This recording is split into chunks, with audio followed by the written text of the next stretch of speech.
Достық мәдени ойын-сауық орталығының құрылысы жалғастырылатын болды. Бұл туралы мемлекеттік қызмет істері және сыбайлас жемқорлыққа қарсы іс-қимыл департаментінде өткен брифинг барысында сәулет және қала құрылысы басқармасының басшысы Валерий Задай мәлімдеді. Толығырақ тілші бейнематериалында.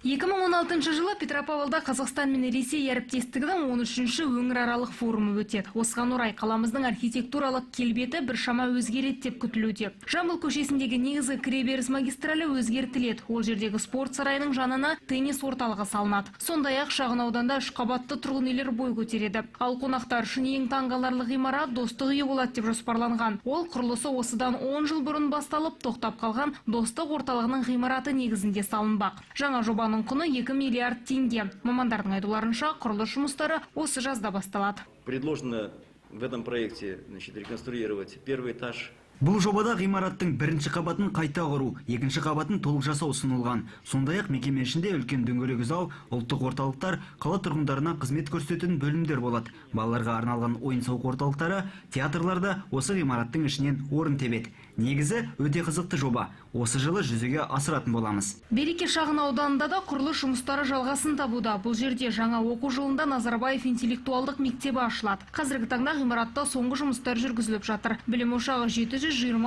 оқушыға шақталған. Ауданнан келіп оқимын дегендерге 120 орындық жатақхана қарастырылған. Нысанның жалпы құны 3,5 миллиард теңге. Ария жаңа Астана. Подрядная организация.